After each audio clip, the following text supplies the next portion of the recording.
በስመ አብ ወወልድ ወመንፈስ ቅዱስ አሃዱ አምላክ አሜን።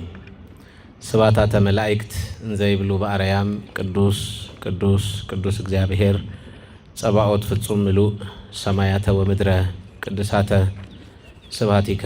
ምስጋናን በሰማይና በምድር የመላህ ቅዱስ ቅዱስ ቅዱስ ተብለህ በላይ በአርያም በቅዱሳን መላእክት በታች በምድር በእኛ በሰው ልጆች የምትመሰገን ቅዱሰ ባህሪ ልዑለ ባህሪ አምላካችን እግዚአብሔር በምህረት ጠብቀህ በጸጋ ጎብኝተህ ለዚህ ታላቅ የበረከት ዕለት ስላደረስከን ስምህ ለዘላለም የተመሰገነ ይሁን።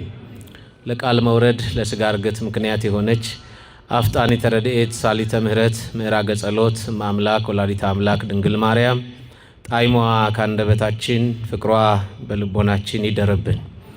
እጅግ የተወደዱ አባታችን መልአከ አርያም ቆሞስ አባ ጌዲዮን በኢትዮጵያ ኦርቶዶክስ ተዋሕዶ ቤተክርስቲያን በቅድስት ሥላሴ መንፈሳዊ ዩኒቨርሲቲ መምህር ሌክቸረር የሆኑት አባታችን፣ እጅግ የተወደዱ አባታችን መጋቤ ሐዲስ ቆሞስ አባ ወልደ ማርያም የዚህ ታላቅ ካቴድራል ምክትል አስተዳዳሪ፣ እጅግ ተወዳጁ መምህራችን መጋቤ ሐዲስ ናሁሰናይ የዚህ ታሪካዊ ካቴድራል የስብከተ ወንጌል ኃላፊ፣ ክቡራን መምህራነ ወንጌል፣ ሊቃውንተ ቤተ ክርስቲያን፣ አበው ካህናት፣ አኀው ዲያቆናት፣ በዚህ የምሽት ክፍለ ጊዜ በራችሁን ዘግታችሁ የሥላሴን በረከት የእግዚአብሔርን ቸርነት መለኮታዊ ፍቅሩ በልባችሁ ተስሎ እንዲቀር ኃጢአት ከሚያናውዘው ሕሊናችን ከሚባክንበት ዓለም ተለይታችሁ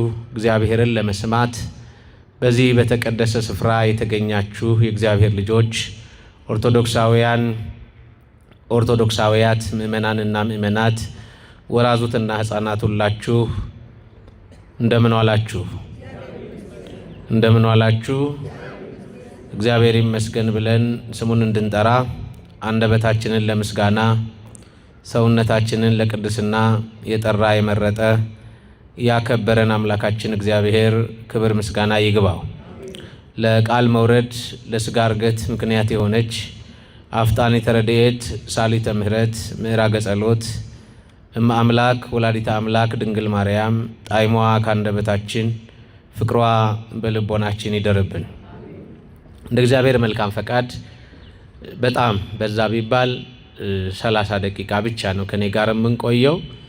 በመንፈሳዊ ጸጋ የበለጸጉ የወንጌልና የነገረ መለኮት ዕውቀት ከበዛላቸው የቤተ ክርስቲያን ሊቃውንት መካከል ተወዳጁ አባታችን መልአከ አርያም ዶክተር አባ ጌዲዮን ያስተምሩናል። ከኔ ጋር የምንቆየው የመጽሐፍ ቅዱስ ክፍል አንደኛ ተሰሎንቄ ምዕራፍ 4 ቁጥር 3 ላይ ያለው የእግዚአብሔር ቃል ነው። ቃሉ እንዲህ ይላል፣ የእግዚአብሔር ፈቃድ መቀደሳችሁ ነው ይላል። እስኪ ሁላችሁ በሉ፣ የእግዚአብሔር ፈቃድ በሉ። ድገሙት፣ መቀደሳችሁ ነው። የማን ፈቃድ? በዚህ ሐሳብ ሰው ሲቀደስ የሚያገኘውን መንፈሳዊ ልዕልና እናያለን። ክብር ይግባውና የክብር ባለቤት ጌታችን አምላካችን መድኃኒታችን ኢየሱስ ክርስቶስ በቅዱስ ጳውሎስ አድሮ ለተሰሎንቄ ክርስቲያኖች ያስተላለፈው ሕያው ቃል ነው። የእግዚአብሔር ፈቃድ ነው የሚለው። እግዚአብሔር የራሱ ፈቃድ አለው። ሰዎች እንደ እግዚአብሔር ፈቃድ እንዲኖሩ የተጠሩ ናቸው። እንደማን ፈቃድ? ድገሙልኝ። እንደ እግዚአብሔር ፈቃድ እንድንኖር፣ እንደ እግዚአብሔር ፈቃድ እንድንኖር እግዚአብሔር ይፈልጋል። የእግዚአብሔር ፈቃድ ግን ምንድን ነው? የእግዚአብሔር ፈቃድ ምንድን ነው የሚለውን ማየት ያስፈልጋል። የእግዚአብሔር ፈቃድ እንደ መጽሐፍ ቅዱስ አስተምህሮ የመጀመሪያው ሰው እንደ እግዚአብሔር ሐሳብ እንዲኖር ይፈልጋል። የሱ ፈቃድ የኛ መቀደስ ብቻ ሳይሆን የሱ ፈቃድ ሰማያዊ ሕይወት እንዲኖረን ነው። ምን አይነት ሕይወት አልኳችሁ? ለዚህ ነው ስንጸልይ ራሱ አባታችን ሆይ በሰማያት የምትኖር ስምህ ይቀደስ መንግሥትህ ትምጣ ካልን በኋላ ፈቃድ በሰማያት እንደሆነች እንዲሁ በምድር ትሁን። ሰማያዊው የእግዚአብሔር ፈቃድ ምንድነው ስንል የመጀመሪያው ሰማያዊው የእግዚአብሔር ፈቃድ ምስጋና ነው። ምን አልኳችሁ? ድገሙት፣ ልብ አድርጉ። መላእክት ያለ ድካም ያመሰግኑታል። መላእክት ያለ መሰልቸት ያመሰግኑታል። ለምን ካልን ምስጋና ምግባቸው ነው። ምስጋና እረፍታቸው ነው። ምስጋና ሰማያዊ ደስታቸው፣ የመለኮታዊ በረከት ተካፋይነታቸው የሚረጋገጥበት ኃይል ነው ምስጋና። ለዚህ ነው መላእክት ምስጋና ምግባቸው ነው። ምስጋና እረፍታቸው ነው። ምስጋና ልብሳቸው ነው። አይበሉም፣ አይጠጡም፣ አያገቡም፣ አይጋቡም፣ አይለብሱም።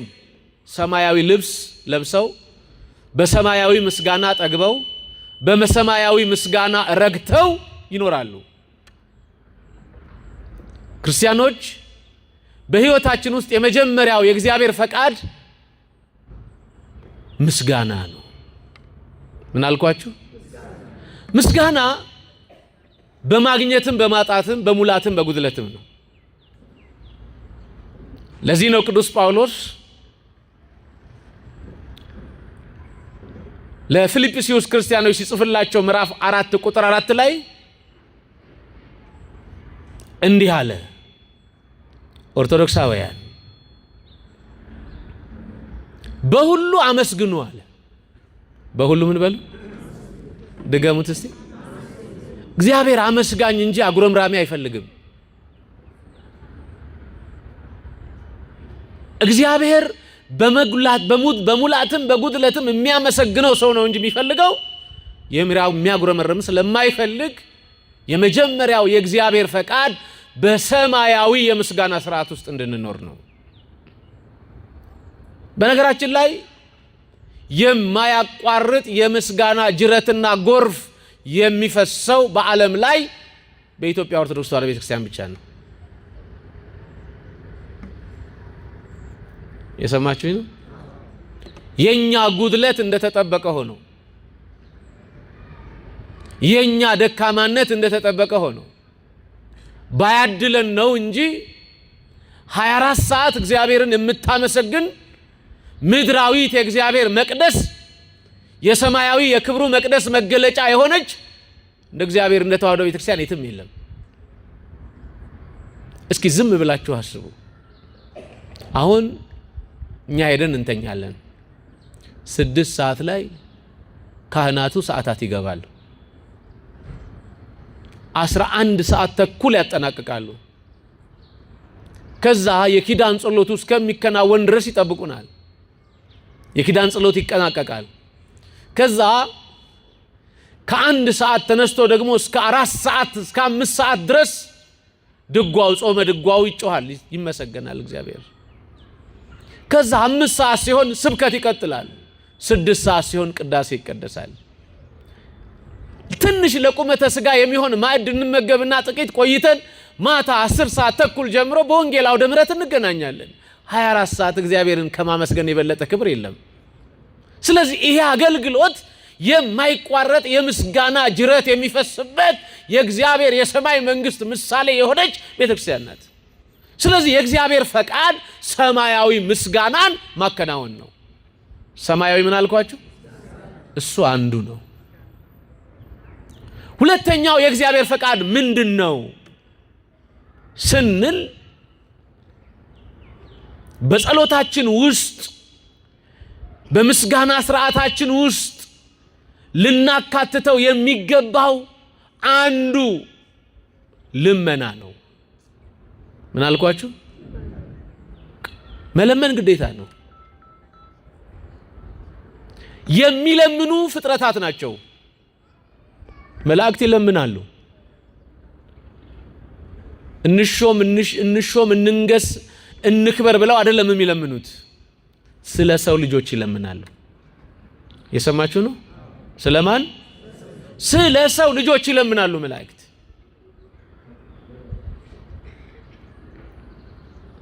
ትንቢተ ዘካርያስ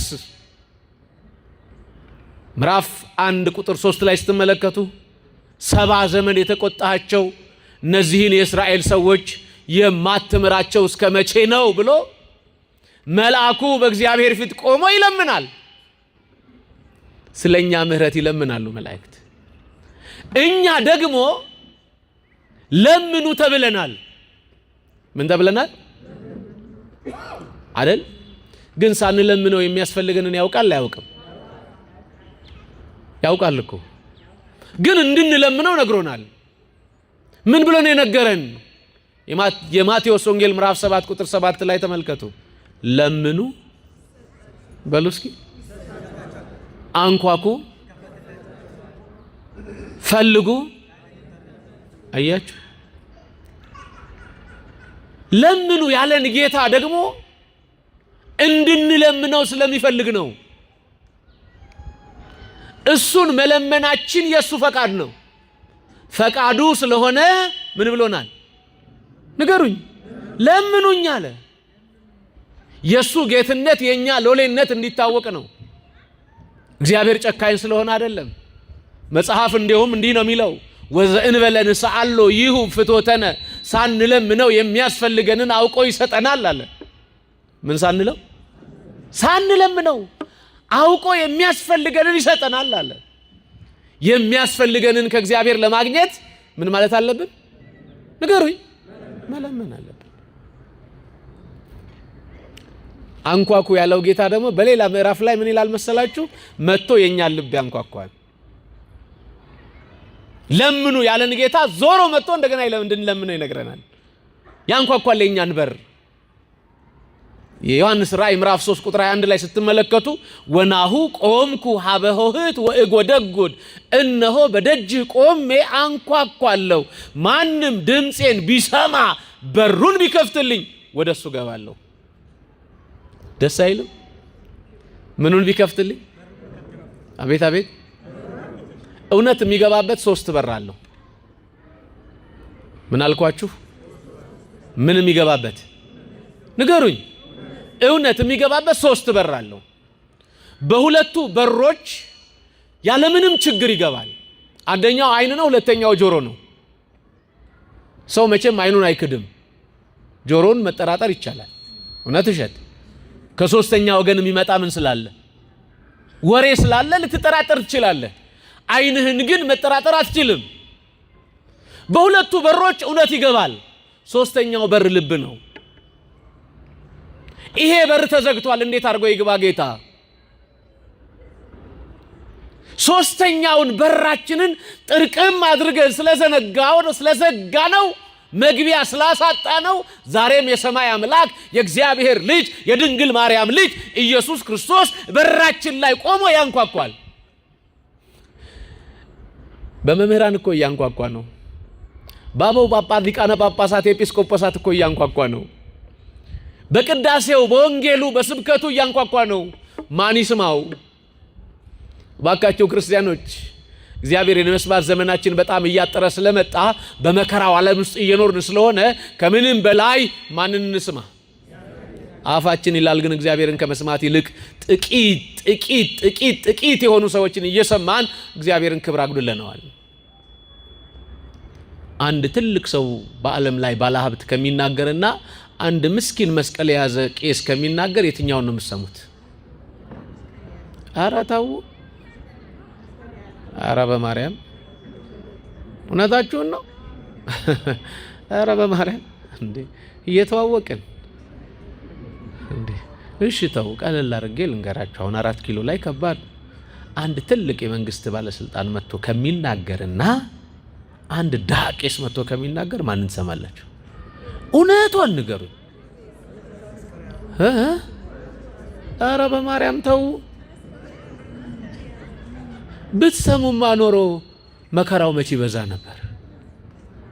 ብንሰማማ ኖሮ እንግልቱ፣ ስቃዩ፣ ረፍት ማጣቱ እንዴት ይመጣ ነበር? መች ሰማን እንዴ? የአዲስ አበባ ሰው እንደውም አስቸጋሪ ነው። 3 ንስሐ አባት አለ። እውነት ውሸት? አንደኛው ከተማ ነው። እሱ የሚፈለገው የክርስትና የሞትና የሰርግ ዕለት ነው። ሁለተኛ ንስሐ አባት አለን። የት? ገዳ። እውነት ውሸት? የለም። እናንተ ከሌላችሁ ጎበዞች ናችሁ። እድሉ ስላልገጠማችሁ ነው። በጣም ባለሀብቶቹ የከተማውን የንስሐ አባት የሚፈልጉት ምን ሊያደርጉ እንደሆነ ታውቃላችሁ? ቤታቸውን ጸበል ሊያስረጩ። 1 ሁለተኛ ሲሞቱ፣ 3ኛ ልጅ ሲወልዱ። ለኑዛዜ አይፈልጓቸውም። ምክንያቱም የሚናዘዙት የት ነው? ከተማ ነው። እዚህ ከተማ ያለው ቤተ መቅደስ ነው ወይስ ገዳም? ኧረ ተው፣ ለምን እንወሻሻለን? ኧረ ተው። ሰው እኮ እንደውም አሁን ከተማ ላይ ንስሐ የሚገባው እድሜው ገፋ ካለ በኋላ አይደል? እሱ ብቻ መሰላችሁ? ሰው በእግዚአብሔር ፊት ኃጢአቱ ጸጽቶት ንስሐ ገብቶ ከአምላኩ ለመጣረቅ የሚፈልግበት ሁኔታ ክርስቲያኖች በብዙ ነገር የተለካ ነው። እባካችሁ መስማት ካለብን ማንን እንስማ? ንገሩኝ። እግዚአብሔር የሚሰማው በአገልጋዮቹ በኩል ነው። በጳጳሳቱ፣ በሊቃነ ጳጳሳቱ፣ በካህናቱ፣ በቆሞሳቱ፣ በአገልጋዮቹ፣ በመምህራኑ በኩል ነው የሚሰማው እግዚአብሔር። እንዳንሰማማ ደግሞ ቲክቶክ እና ዩቲዩብ የሚባል መርዝ ህዝብና ካህን፣ መቅደስና ምእመን ለይቷል። መድኃኔዓለም ይፈውሰን። እውነት ውሸት? የቤተ ክህነት ኃጢአት ማየት እየናፈቃችሁ አይደል ዩቲዩብ የምትከፍቱት? እውነት ውሸት? ንገሩኝ እንጂ ታዲያ የአባታችሁን የአባቶቻችሁን የአገልጋዮቻችሁን ኃጢአት አይታችሁ እርካታ የምታገኙ እስኪመስል ድረስ ኧረ ክርስትናችን ቢመዘን የቱ ጋር እንዳለን በጣም ከባድ ነው። ለዚህ ነው እግዚአብሔር ሳይሰለች በራችን ላይ ቆሞ ያንኳኳል። ማን ይክፈትለት? ለዚህ ነው በደጅ ቆሜ ምን እላለሁ? ንገሩኝ። ማንም በሩን ቢከፍትልኝ ወደሱ መግባት ብቻ አይደለም አብሬው ራት እበላለሁ አለ። አብሬ ምን እበላለሁ? አያችሁ፣ ራት የሚበላ ወዴት ሊኬድ ሲባል ወደ ከተማ፣ ወደ ምን? ወደ መኝታ። ራት እንድንበላ ይፈልጋል ክርስቶስ።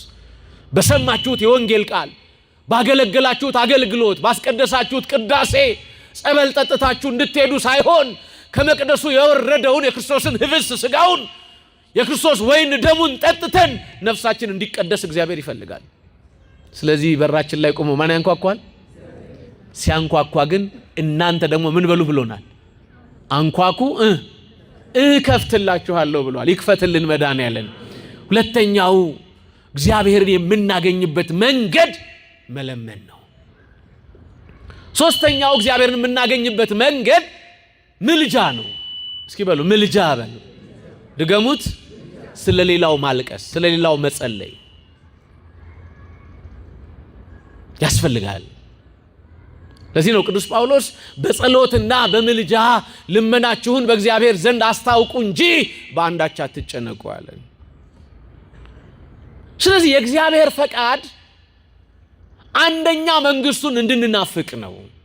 ሁለተኛው በሰማያዊ የምስጋና ስርዓት እንዲኖረን ነው። ሶስተኛ የምንፈልገውን ለማግኘት እንድንለምነው ነው። አራተኛው እንድንማልድ ነው። ለባልንጀሮቻችን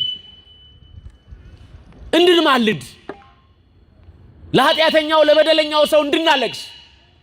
በዚህ ጉዳይ ላይ ሰፊ የምልጃ ጸሎት ያላት 365 ቀን በመስዋዕቷ ሁሉ የምትማልድ የተዋሕዶ ቤተክርስቲያን ናት።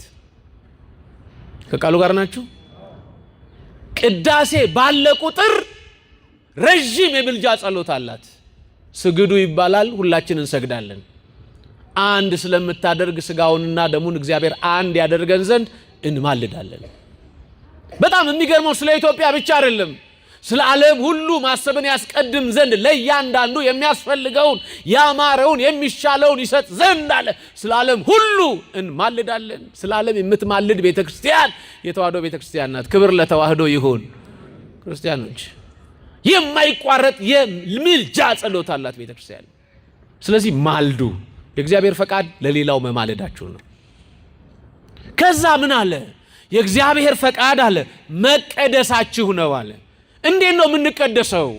መቀደስ ማለት ምን ማለት ነው የሚለውን በሁለት ሐሳብ እናያለን። አንደኛው መቀደስ ማለት መለየት ነው። ምንድነው መለየት? መለየት ምን ማለት ነው? ከኃጢአት መለየት፣ ከክፋት መለየት፣ ከተንኮል መለየት፣ ከምቀኝነት መለየት፣ ከርኩሰት መለየት፣ ከክፉ ህሊናዎች መለየት። እሱ መቀደስ ይባላል። ቀደሰ፣ ለየ ነው። መቀደሳችሁ ነው ማለት የክርስቶስ መሆናችሁ ነው ማለት ነው። በነገራችን ላይ እኛ የተቀደስን የቅዱሱ የእግዚአብሔር ልጆች ነን። ይሄን ታምናላችሁ? እስኪ ሁላችሁ እኛ በሉ። የተለየን ወይም የተቀደስን የቅዱሱ የእግዚአብሔር ልጆች ነን። መቀደሳችሁ ይግባችሁ። ከዓለም ተለይታችሁ ስመ ክርስትና ሀብተ ወልድና አግኝታችሁ በደመ ክርስቶስ የተቀደሳችሁ ወይም የተዋጃችሁ የቅዱሱ የእግዚአብሔር ልጆች ናችሁ። ምኖች ናችሁ? ምንድነን? ልጆቹ ነን። በሉ እስኪ የማን ልጆቹ? ወንዶቹ በ40 ቀን ሴቶቹ በ80 ቀን የእግዚአብሔር ልጆች ሆናችኋል። ትጠራጠራላችሁ? ክርስቲያኖች ልጅ ስትሆኑ ተቀድሳችኋል። ልጅ ስትሆኑ ተለይታችኋል። እሱ ፍጹም ሰው ሲሆን ኃጢአት፣ በደል፣ ርኩሰት ሳይ የሌለበት ሆኖ ንጹሕ ባህሪ የሆነ አምላክ ሆኖ ዓለምን ለማዳን ያለ ኃጢአቱ በቀራንዮ መስቀል ላይ ተሰቅሎ ይገርመኛል ይሄ ፍቅር። እናንተ እግዚአብሔር እኛን ልጆቹ ለማድረግ የከፈለውን ዋጋ ማንም አልከፈለም። ሚካኤል፣ ገብርኤል አልከፈሉልንም። ጻድቃን ሰማዕታት አልከፈሉልንም። እግዚአብሔር እኛን ልጆቹ ለማድረግ የከፈለው ዋጋ ትልቅ ነው። ልጆቹ ለማድረግ ምኖቹ ለማድረግ ልጆቹ ለማድረግ ብቻ አይደለም፣ ሊቀድሰን የከፈለው ዋጋ ከባድ ነው። ምድርን እኮ በደሙ ነው የቀደሳት። ምድርን እኮ በኪደተ እግሩ ነው የቀደሳት። ምድርን እኮ በትምህርቱ ነው የቀደሳት። ምድርን እኮ መከራ እየተቀበለ ነው የቀደሳት። እኛን ልጅ ለማድረግ እሱ የከፈለውን ዋጋ ማንም አልከፈለም። የሰማችሁ ነው? አንድ እናት ልጅ ለመውለድ ከጽንስ ጀምሮ ነው የምትደክመው። እውነት ውሸት? የጸነሳችሁ ታውቁታላችሁ። ጽንሱ ከሰውነታችሁ እስከሚዋሃድ ድረስ የበላችሁ ያቅለሸልሻችኋል፣ 10 ጊዜ ያስጠፋችኋል። እውነት ውሸት? እያደገ ሲመጣ ሰውነታችሁ ያብጣል፣ እግራችሁ ያብጣል፣ ኩላሊታችሁን ይጫናችኋል። ምጡን ደሞ አስቡት። ቀኑ ሲደርስ ወገብ ቁርጥርጥ ይላል፣ ስሜቶቻችን ብጥስጥስጥስ ይላሉ፣ ድካም ይሰማናል፣ አካላችን የሌላ አካል እስኪመስል ድረስ እንደክማለን። እውነት ውሸት? ግን ስንወልድ ምጡን ድካሙን እንረሳዋለን። እውነት ውሸት? እኛ ልጅ ለመውለድ ነው የደከምነው። ክርስቶስ እናት ልጅ ለመውለድ ከምትደክመው በላይ ቀራንዮ መስቀል ላይ እየደከመው እያነባ እያላበው ቅዱስ ኢሳይያስ በሚገርም ቃል ይገልጠዋል የክርስቶስን መከራ። እዚህ 58 ኢሳይያስ 53 ላይ ተመልከቱ። እናየውና እንወደው ዘንድ ደምግባት የለውም፣ ከሰውም ዘንድ የተናቀ የተጠላ የሕማም ሰው ነው ይልና ስለ መተላለፋችን ቆሰለ፣ ስለ በደላችን ደቀቀ። መድቀቅ የሚለውን ነገር አስቡት። ይሄ ደቀቀ ማለት ከባድ ነው። ድሮ እናቶቻችን ወፍጮ ስትፈጩ ታስታውሳላችሁ? አተር ትከኩላችሁ፣ ምስር ትከካላችሁ አይደል? መከካት ምን ያህል እንደሚያደክም ይወቁ። እህሉ ምኑ ነው የሚለየው? ስትከኩ ምኑ ነው የሚለየው? ገለባው እንደሚለይ ክርስቶስ ስጋው ከሰውነቱ ላይ እየተበጨቀ ነው የወደቀው። ይሄ ሁሉ እኔና አንተ ልጅ ሊያረግ ነው። ይሄ ፍቅር ገብቶናል? ግን ይሄ እውነት ገብቶናል? ኦርቶዶክሳውያን ይሄን የክርስቶስ ፍቅር ካላየን ልንቀደስ አንችልም። የእግዚአብሔር ፈቃድ ምናችሁ ነው? አቤት በለዋ ምናችሁ ነው? አያችሁ፣ እሱ እኛን ሊቀድስ የከፈለውን ዋጋዩ ሊለየን፣ ከኃጢአት ሊለየን፣ ከሞት ሊለየን፣ ከጨለማ ሊለየን፣ ከእንግልት ሊለየን፣ ከስጋ ድካም ሊለየን የከፈለውን ዋጋ እዩት። ስለ መተላለፋችን ቆሰለ ብቻ ደቀቀ ነው የሚለው። የመዳጃችን ተግሳጽ ወይም ኃይል አለ በሱ ላይ ነበር አለ። ይሄ ሁሉ ማንን ሊቀድስ? አቤት እኛን ሊቀድስ እሱ ዋጋ ከፈለ።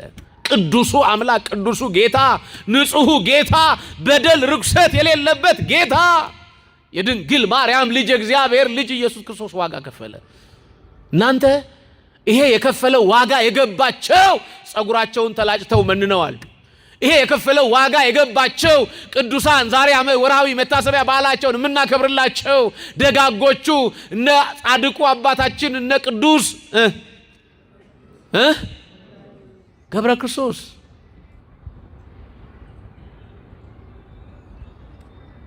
እና አቡነ ኪሮስ መነኑ፣ ስጋቸውን ጣሉት። ሳር እስኪበቅልባቸው ድረስ የክርስቶስን ፍቅር ገለጡ። አልገባንም። ስላልገባን ነው በሳንቲም የምንጣላው። ስላልገባን ነው በብሔር የምንጣላው። ስላልገባን ነው የኔ ብሼር ይሻላል የሌላው ብሔር ዝቅ ይላል ብለን እርስ በርሳችን ስንባላ የምንኖረው። እግዚአብሔር አይምኗችን ይፈውስልን። አሜን በሉ። ያልተፈወሰ አእምሮ ሀገር ያፈርሳል፣ መቅደስ ይንዳል። ትልቁ የቆሸሸ አእምሮ አለን። ክርስቲያኖች መንፈሳዊ ጸጋዎቻችንን በአግባቡ እንጠብቅ። ስለዚህ የእግዚአብሔር ፈቃድ ምን መሆናችን ነው? አረ በማርያም ድገሙልኝ። መቀደሳችን። እሱ እኛን ሊቀድስ ዋጋ ከፈለ። እኛ ግን ዋጋ እንድንከፍል አይደለም፣ እንድናምነው ተጠርተናል። ምን እንድንለው አልኳችሁ? እንድናምነው፣ ልጆቹ እንድሆን፣ ከኃጢአት እንድንርቅ፣ ከምንም በላይ ደግሞ በኃጢአት የቆሸሸው በበደል የረከሰው ሰውነታችን በንስሐ እየታጠበ ዘወትር የክርስቶስን ስጋና ደም እየተመገብን አዲስ ሰው እየሆንን እንድንሄድ ነው እግዚአብሔር ፈቃድ። ይገርመኛል። እግዚአብሔር እኮ እንደካሞች እንደሆንን ስለሚያውቅ እዚህ መጽሐፈ ቅዳሴያችን ላይ ምን ይላል? እስመ አንተ ተአምር ድካሞ ለሰብ፣ የሰውን ድካሙን አንተ ታውቃለህ ይላል። ያውቃል አያውቅም? ስለሚያውቅ እንደምንቆሽሽ ስለሚያውቅ ንስሐ የሚባል ስርዓት ሰራል። ራሱ ምን አለ መሰላችሁ? መንግስተ ሰማያት ቀርባለችና፣ አቤት ንስሐ ስንገባ ምን እንሆናለን? ጎሽን ማየ ምን እንሆናለን? እንቀደሳለን። ስለዚህ የእግዚአብሔር ፈቃድ ምን መሆናችን ነው? እኔ መልስ ፈልጋለሁ ማርያምን። የእግዚአብሔር ፈቃድ ምናችን ነው? በቃ መቀደሳችን ነው። እንቀደስ፣ ቅዱስ እንሁን፣ ከኃጢአት እንላቀቅ፣ የክርስቶስን ፍቅር በልባችን ላይ እንሳለው። በአይናችን ላይ ብቻ አይደለም። ብዙ ጊዜ በአይናችን ላይ የሚሳል ነገር ከአይን ዞር ሲል ይጠፋል። ለዚህ ነው ቅዱስ ጳውሎስ እዛ ገላትያ ምዕራፍ 3 ላይ ኦ አብዳን ሰባ ገላትያ መኑ አይመመክሙ፣ እናንተ ሰነፎች የገላትያ ሰዎች አላቸው። ኢየሱስ ክርስቶስ በአይናችሁና በልባችሁ መካከል እንደተሳለ ሆኖ የክርስቶስን መከራ ነግሬያችሁ ነበር። አሁን ግን ፈጥናችሁ እንዴት ወደ ደካማ ትምህርት እንደሄዳችሁ እደነቃለሁ አለ። ክርስቲያኖች የክርስቶስ ፍቅር በልባችን ሲሳል ከኃጢአት እንወጣለን። ስለዚህ የእግዚአብሔር ፈቃድ በእኛ ህይወት ውስጥ ምናችን ነው? አቤት ኦሪት ዘጸአት ምዕራፍ 15 ቁጥር 11 በምስጋና የተፈራህ ድንቅን የምታደርግ በቅድስና የከበረ እንዳንተ የለም አለ። እስኪ በሉ በማርያም በምስጋና የተፈራህ በሉ፣ ድንቅን የምታደርግ በቅድስና የከበረ እንዳንተ ያለ የለም። እንደማን ያለ? በቃ የለም እንደሱ ያለ። በምስጋና የተፈራ ነው ብቻ አይደለም፣ ድንቅ ያደርጋል። ድንቅ ማድረግ ብቻ አይደለም፣ በቅድስና የተዋበ የተመሰገነ ማን ብቻ? አዎ የሱ ፈቃድ ልክ እንደሱ እኛ ምን እንድንሆን? ቅዱሳን እንድንሆን ራሱ አይደል ያለን? ኦሪት ዘሌዋውያን ምዕራፍ 20 ቁጥር 7 ላይ ስትመለከቱ እኔ እግዚአብሔር አምላካችሁ ቅዱስ ነኝና እናንተም በኑሯችሁ ሁሉ ምን ሁኑ። አያችሁ፣ ቅዱስ የሆነ ሰው ክርስቶስ ሲመጣ ቤት ይቆማል። በግራ ወይስ በቀኝ? እስኪ በቀኝ ነው የሚቆመው በግራ ነው? እስኪ በቀኝ መቆም እንፈልጋለን የምትሉ እጃችሁን አንሱ ልያችሁ። በቀኝ ነው በግራ? እሺ አውርዱት። በግ መሆን ነው የምትፈልጉት? ፍየል? እርግጠኛ ናችሁ? እስከ ዛሬ ጀምሮ በጎች ናቸው። ዛሬ መምህርና ሆሳና የጋበዘው መምህር በግ ብለው ሰደበን እንዳትሉ። ምኖች ነን? አትፍሩ፣ ግድ የለም ምኖች ነን። እንኳን እኔና እናንተ የሰማይ አምላክ ኢየሱስ ክርስቶስ የዓለምን ኃጢአት የሚያስወግድ የእግዚአብሔር በግ ተብሏል። በጎች መሆን በቃ በቀኙ ለመቆም በግ መሆን ያስፈልጋል። ጾም ሆነ እንጂ ስለ በግ ስጋና ስለ ፍየል ስጋ በደንብ አድርጌ ያወራችሁ ነበር።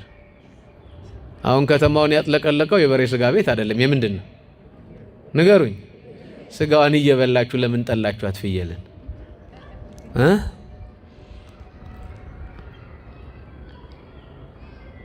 ክብራቸውን በነውራቸው ያደረጉ ሰዎች ሁሉ የፍየል ጠባይ ነው ያላቸው።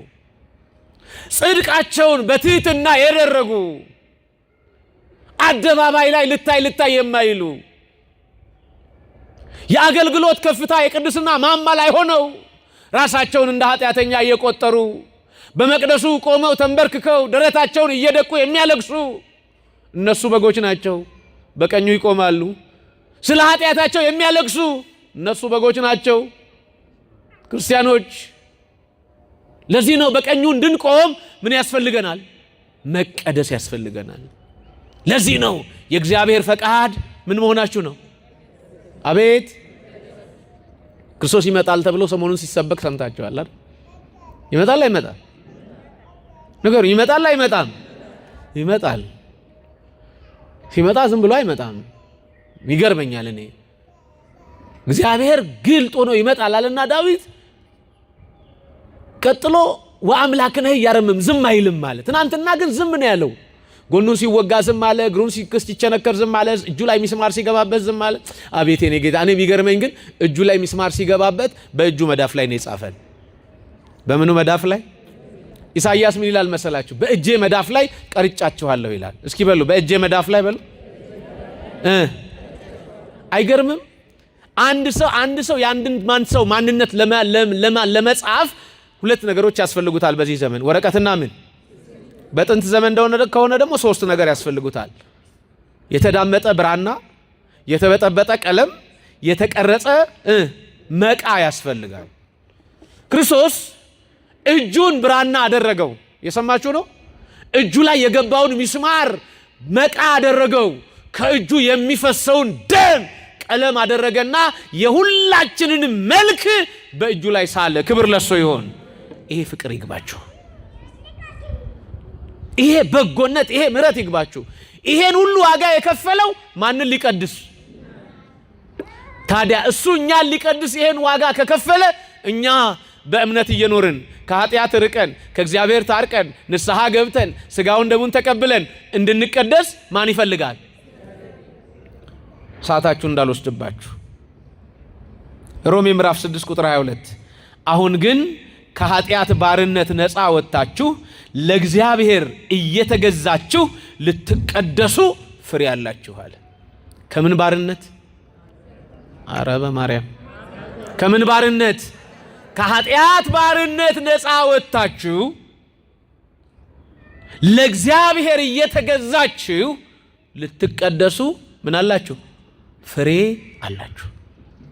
ከኃጢአት ባርነት ወጥተን ተቀድሰን የቅድስና ፍሬዎች እንዲታዩብን ማን ይርዳል? ለዚህ ነው መጽሐፍ የቅድስና ፍሬዎችን ሲተነትናቸው ቅዱስ ጳውሎስ ገላትያ ምዕራፍ 5 ቁጥር 21 ላይ ፍቅር፣ ሰላም፣ በጎነት፣ እምነት፣ የዋሃት፣ ራስን መግዛት እያለ ወደ 9 የመንፈስ ቅዱስ ፍሬዎችን ያስቀምጣል። እነዛ ፍሬዎች የሚገለጡብን ከሆነ የመቀደስ ፍሬ አለን ማለት ነው። ተወዳጁ አባቴ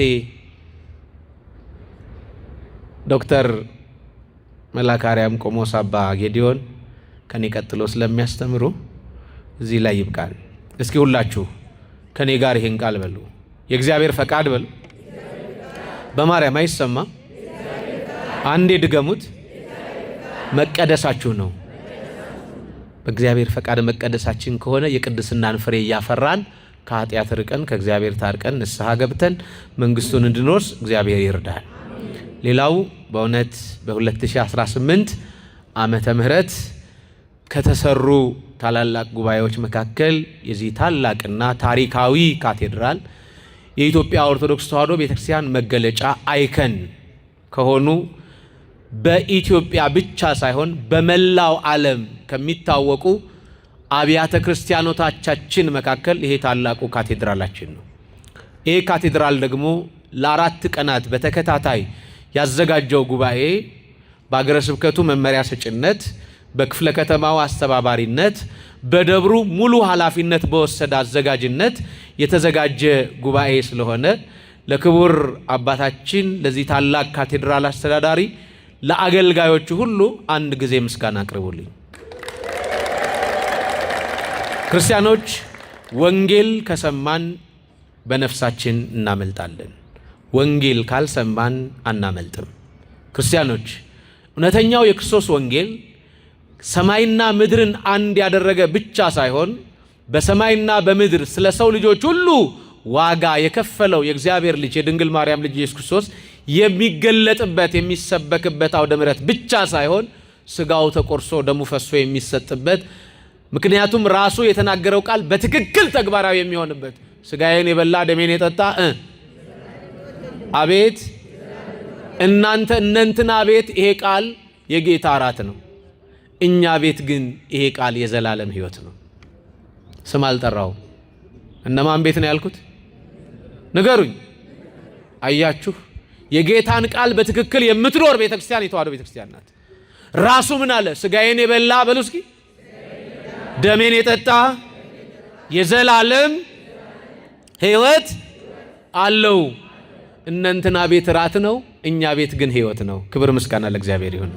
ስለዚህ በዚህ ቤተክርስቲያን መኖር ረፍት ነው፣ ሰላም ነው። እውነቱን ሰምተን በእውነት እንድንኖር ከእውነቷ እኛይቱ የተዋሕዶ ቤተክርስቲያን ጋር በእምነትና በጽናት እንድንኖር እግዚአብሔር ይርዳል። ይቆየን። ስብሐት ለእግዚአብሔር።